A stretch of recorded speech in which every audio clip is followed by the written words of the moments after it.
স্বাগত আরেকবার সিলেট স্টুডিও থেকে চ্যানেল এস সিলেট নিউজে। Sylhet MAG Osmani medical college হাসপাতালের ইমার্জেন্সি গেটের সামনে ছাত্রদল কর্মী ডন হাসান খুন হয়েছেন। এ ঘটনায় পুলিশ ৩ জনকে আটক করেছে। শুক্রবার রাত ৮টা ১০ দিকে ঘটনাটি ঘটে। হত্যাকাণ্ডে ব্যবহৃত লম্বা রড সমেত সুচালো ছুরি এবং একটি ওয়ান শুটারও উদ্ধার করেছে পুলিশ।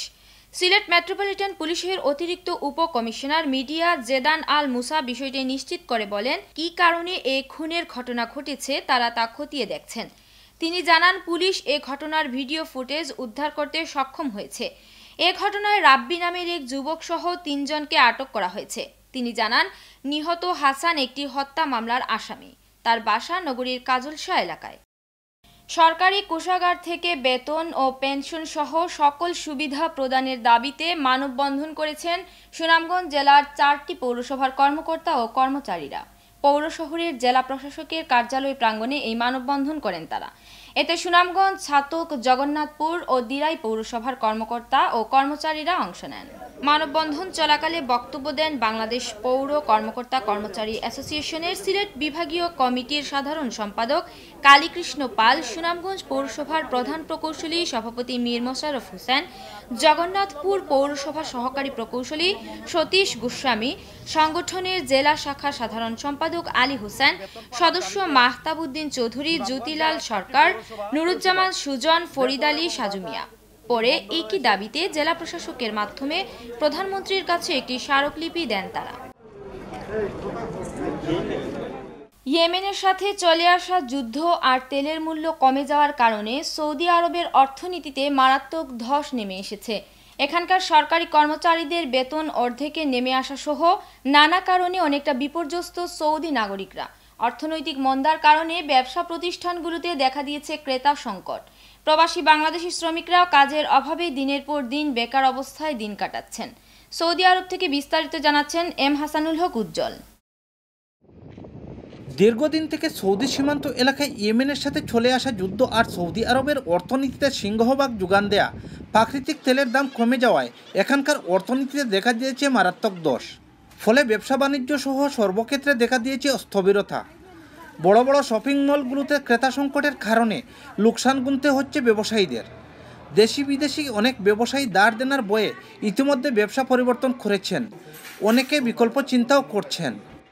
আর দোকানে প্রত্যেক দোকানে বেচাকিনি হয়েছে কম, বেচাকিনি নেই। যে জায়গায় বেচাকিনি হইতো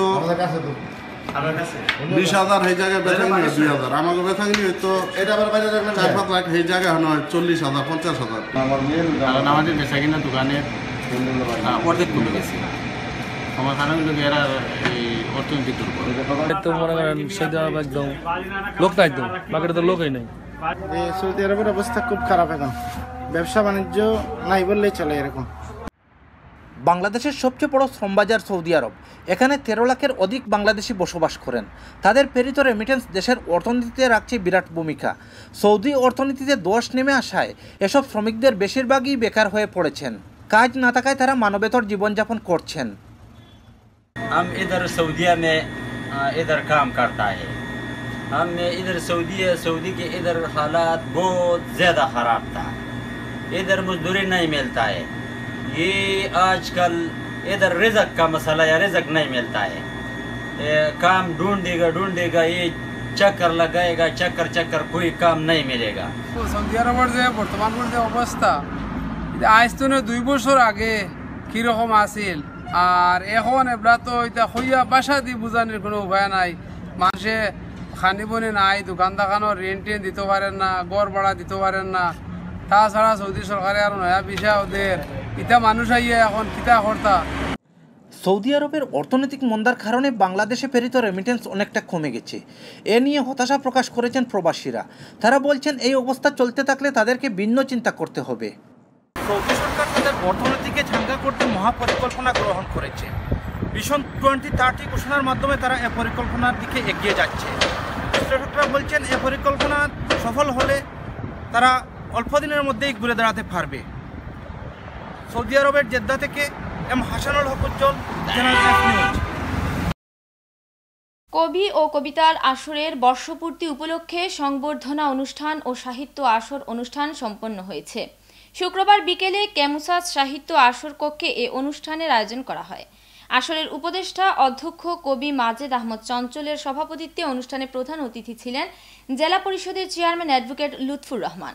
এ সময় বক্তারা বলেন, কবিরা সত্য ও সুন্দরের ধারক। সত্যকে আর সুন্দরকে লালন করে তারা এক সাপনিক ইন্দ্রজাল তৈরি করেন। পৃথিবী হয়ে ওঠে সুন্দর বাসযোগ্য। অধিকার ও সমাজ সচেতন হন বলেই কবিদের কলমে উঠে আসে সমাজের দরিদ্র কিংবা অবহেলিতদের কথাও। প্রবাসী কবি মনোয়ারা শাহনুর বুলির মতো যারা আছেন তারা প্রবাসে বসেও নিরন্তর দেশের ভাবনা নিয়ে পীড়িত হন, লিখে রাখেন কবিতায়।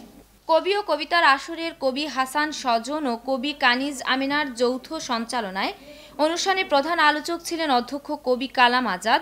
সংবর্ধিত অতিথি প্রবাসী সব্যসাচী লেখিকা কবি মনোয়ারা শাহনুর বুলি, প্রবাসী কবি দ্রোহের লেখক কবি ফয়সাল আহমদ ফয়েজ।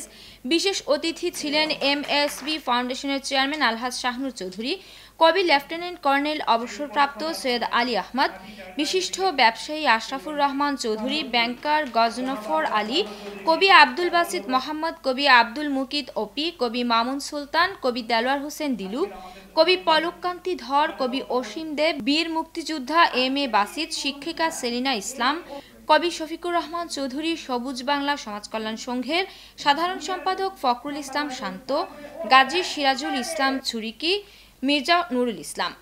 অনুষ্ঠানে কবি ও কবিতার আসরের পক্ষ থেকে সংবর্ধিত অতিথিদের হাতে সম্মাননা স্মারক তুলে দেন অতিথিরা। পৌর এলাকার বিভিন্ন উন্নয়ন কাজ পরিদর্শন করেছেন হবিগঞ্জের পৌর মেয়র GK গৌস। পায়ে হেঁটে ৮ নং ওয়ার্ডের মোহনপুর এলাকায় গিয়ে হবিগঞ্জ পৌর এলাকায় বাস্তবায়নাধীন ইউজিপ ৩-এর আওতায় চলমান উন্নয়ন কাজের বিভিন্ন ত্রুটি ও অসঙ্গতি তিনি চিহ্নিত করেছেন। এ সকল অসঙ্গতি দূর করে কাজের মান শতভাগ বজায় রাখার মাধ্যমে উন্নয়ন কাজ পরিচালনার জন্য তিনি সংশ্লিষ্ট দায়িত্বশীল ব্যক্তিদের নির্দেশ দেন। মোহনপুর এলাকার পর মেয়র একইভাবে ৫ নং ও ৬ নং ওয়ার্ডের বিভিন্ন এলাকা পরিদর্শন করেন। তিনি নির্মাণ কাজের মান বজায় রাখার পাশাপাশি কাজ চলাকালীন পথচারী শিশুসহ পৌর নাগরিকদের যাতে কোনো ভোগান্তি না হয় সেদিকে সতর্ক থাকতে সংশ্লিষ্ট দায়িত্বশীল ব্যক্তিদের প্রতি নির্দেশ দেন। পৌর এলাকার বিভিন্ন কাজ পরিদর্শনকালে মেয়রের সাথে উপস্থিত ছিলেন পৌর কাউন্সিলর গৌতম কুমার রায়, শেখ নূর হোসেন, মোহাম্মদ আলমগীর সহ অন্যান্য। বিভিন্ন এলাকা পরিদর্শনকালে মেয়র এলাকাবাসীর সাথে কুশল বিনিময় করে তাদের খোঁজ খবর নেন। মৌলভীবাজার পৌরসভার বিভিন্ন পয়েন্ট ও রাস্তার পাশে লাগানো অবৈধ বিলবোর্ড, ব্যানার, ফেস্টুন অপসারণ শুরু করেছে মৌলভীবাজার পৌরসভা। শহরের চৌমোহনা এলাকা থেকে এই কার্যক্রম শুরু হয়েছে। ভ্রাম্যমাণ আদালতের মাধ্যমে এই পরিচ্ছন্নতা অভিযানে নেতৃত্ব দেন ম্যাজিস্ট্রেট মিন্টু চৌধুরী। এ সময় উপস্থিত ছিলেন পৌর মেয়র মোহাম্মদ ফজলুর রহমান, পৌর কাউন্সিলরবৃন্দ ও পৌরসভার কর্মকর্তা কর্মচারীগণ। শহরের যেখানে সেখানে লাগানো এসব অবৈধ বিলবোর্ড, ব্যানার, ফেস্টুন শহরের সৌন্দর্যকে ম্লান করেছিল। এর আগে শহরে মাইকিং করে এসব তুলে নিতে সময় বেঁধে দিয়েছিল পৌর কর্তৃপক্ষ। সেই সময়ের মধ্যে তুলে না নেওয়ায় এই অভিযান শুরু হয়েছে। পুরো শহর থেকে এসব অপসারণ করতে 1 সপ্তাহ সময় লাগবে বলে জানান কর্তৃপক্ষ। এর সঙ্গে শেষ করছি সিলেট স্টুডিও থেকে channel S Sylhet news. Sylhet বিভাগের প্রত্যন্ত অঞ্চলের খবর জানতে চোখ রাখুন চ্যানেল S এর পর্দায়। এতক্ষণ সঙ্গে থাকার জন্য ধন্যবাদ। আল্লাহ হাফিজ।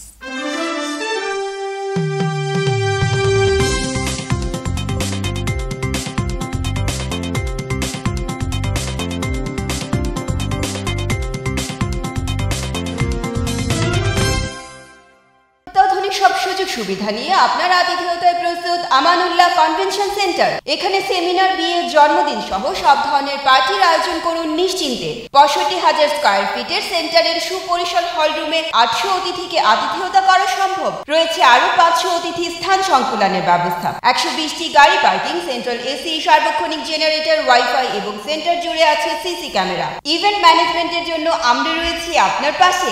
Amanullah convention centre, Sylhet.